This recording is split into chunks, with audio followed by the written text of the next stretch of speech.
नमस्कार. आज आपण एका अशा गुप्त व्यापाराबद्दल बोलणार आहोत जो पडद्याआड चालतोय. इराण आणि चीन यांच्यातला हा तेल व्यापार, जो संपूर्ण जगाच्या नियमांना खुलेआम आव्हान देतोय. चला या मोठ्या रहस्याचा उलगडा करूया. आता प्रश्न हा आहे की हे सगळं होतंय तरी कसं? म्हणजे एका देशावर इतके कडक आंतरराष्ट्रीय निर्बंध आहेत आणि तरीही तो देश दररोज 14 लाख बॅरलपेक्षा जास्त तेल विकतोय. हे एक मोठं भूराजकीय कोड आहे, नाही का? चला तर मग हे कोडच सोडवायला सुरुवात करूया. या कोड्याचं उत्तर खरं तर एकाच देशामध्ये लपलेलं आहे आणि तो देश म्हणजे चीन. विचार करा, इराणच्या एकूण तेल निर्यातीपैकी तब्बल 85 ते 90% तेल एकटा चीन खरेदी करतो. ही एक अशी छुपी भागीदारी आहे जी जगाच्या नजरेआड चालते आणि दोन्ही देशांच्या अस्तित्वासाठी खूपच महत्त्वाची आहे. ठीक आहे, पण मग चीन एवढा मोठा धोका का पत्करतोय आणि इराणसाठी ही भागीदारी इतकी जीवनावश्यक का बनली आहे? या चीन कनेक्शन मागे नक्की कोणती आर्थिक गणितं दडली आहेत तेच आता आपण समजून घेऊया. म्हणजे बघा, हे नातं दोन्ही देशांसाठी फायद्याचं आहे. एका बाजूला इराणला निर्बंधांमधून तग धरण्यासाठी आणि अर्थव्यवस्था चालवण्यासाठी पैसा मिळतोय, तर दुसऱ्या बाजूला चीनला आपल्या ऊर्जेची प्रचंड गरज भागवण्यासाठी खूपच स्वस्तात तेल मिळतंय. आणि हे सगळं होतंय आंतरराष्ट्रीय नियमांना बगल देऊन. या खेळातले मुख्य खेळाडू आहेत चीनमधल्या टी-पॉट रिफायनरीज. आता या म्हणजे काय, तर या लहान स्वतंत्र तेल शुद्धीकरण कंपन्या आहेत आणि यांना इराणी तेल जागतिक दरापेक्षा प्रति बॅरल चक्क 10 ते 14 डॉलर्सनी स्वस्त मिळतं. विचार करा, त्यांचा नफा किती प्रचंड वाढला असेल.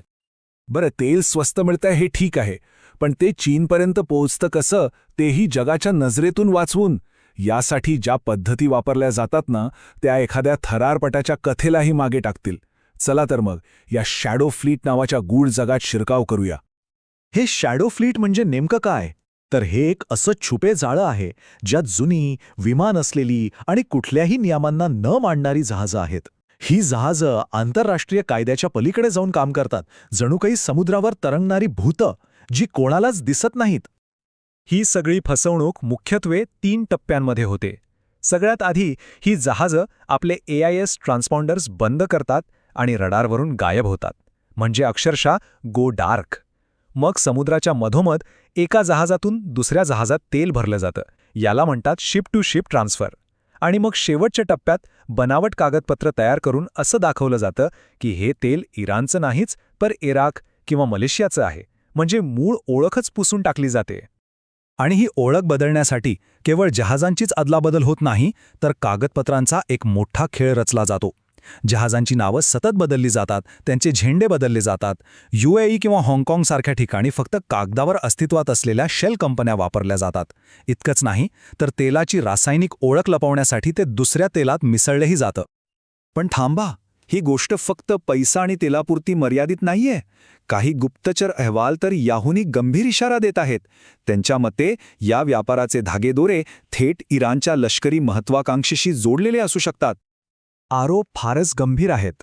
असं म्हटलं जातंय की या तेल व्यापारात इराणची शक्तिशाली इस्लामिक रेव्होल्युशनरी गार्ड कोर म्हणजे IRGC थेट सहभागी आहे. आणि या तेलाच्या बदल्यात मिळणाऱ्या पैशांचा वापर किंवा थेट तेलाचा वापर क्षेपणास्त्र आणि हवाई संरक्षण प्रणालींसारखी शस्त्र मिळवण्यासाठी केला जातोय. अर्थात इथे आपल्याला 2 वेगवेगळ्या बाजू दिसतायत. एकीकडे पाश्चात्य गुप्तचर संस्थांचेही गंभीर आरोप आहेत, तर दुसरीकडे चीनने हे सर्व आरोप फेटाळून लावले आहेत. त्यांचं म्हणणं आहे की इराणसोबतचा त्यांचा व्यापार हा पूर्णपणे कायदेशीर आहे. त्यामुळे यातलं नेमकं सत्य काय हे अजूनही पूर्णपणे स्पष्ट झालेलं नाही. या सगळ्या भूराजकीय डावपेशांमध्ये आपण एका खूप मोठ्या आणि प्रत्यक्ष धोक्याकडे दुर्लक्ष करतोय. आणि तो धोका आहे आपल्या समुद्रांचा, पर्यावरणाचा आणि सागरी सुरक्षेचा. हे लक्षात घ्या, ही जहाजं जुनी आहेत, त्यांचा विमा काढलेला नाही आणि त्यांच्यावर कोणाचंच नियंत्रण नाही. ही 3 वाक्य शॅडो फ्लीटचं भयंकर वास्तव मांडतात. खरं तर ही जहाजं म्हणजे समुद्रावर फिरणारे चालते बोलते टाईम बॉम्ब आहेत, जे कधीही फुटू शकतात. जरा विचार करा, जर यापैकी एखाद्या जहाजाला अपघात झाला तर काय होईल? समुद्रात प्रचंड तेलगळती होईल, पर्यावरणाची कधीही न भरून येणारी हानी होईल. आणि सगळ्यात वाईट गोष्ट म्हणजे ह्या नुकसानीची जबाबदारी घ्यायला कोणीही पुढे येणार नाही, कारण या जहाजांना विमा संरक्षणच नसतं. त्यामुळे हा जो तेल व्यापार आहे ना, तो फक्त इराण आणि चीनपुरता मर्यादित राहत नाही. तो संपूर्ण जागतिक व्यवस्थेसाठी आणि आंतरराष्ट्रीय कायद्यांच्या अस्तित्वासाठीच एक मोठं आव्हान बनलं आहे. आता ते कसं हे जरा समजून घेऊया. हे समीकरण अगदी सरळ आहे.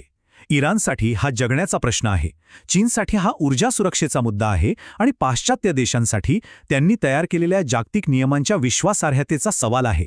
या मोठ्या खेळात प्रत्येक जण आपापल्या स्वार्थासाठी आणि फायद्यासाठी खेळतोय. आता प्रश्न उरतो की पाश्चात्य देशांना हे सगळं माहिती असूनही ते काही करत का नाहीत? खरं तर याचं उत्तर इतकं सोपं नाही. चीनसारख्या प्रचंड मोठ्या आर्थिक शक्तीवर थेट कारवाई करणं किंवा दबाव टाकणं खूप अवघड आहे, आणि तसं केल्यास त्याचे गंभीर परिणाम संपूर्ण जागतिक अर्थव्यवस्थेवर होऊ शकतात. शेवटी इराण चीनचा हा गुप्त व्यापार आपल्याला एका मोठ्या आणि महत्त्वाच्या प्रश्नासमोर आणून उभा करतो. जसजशा अशा छुप्या अर्थव्यवस्था वाढत जातील तसतसे जागतिक व्यापाराचे नियम फक्त वाकवले जातील की ते पूर्णपणे मोडून पडतील, हा एक असा प्रश्न आहे ज्याचं उत्तर भविष्यातच मिळेल.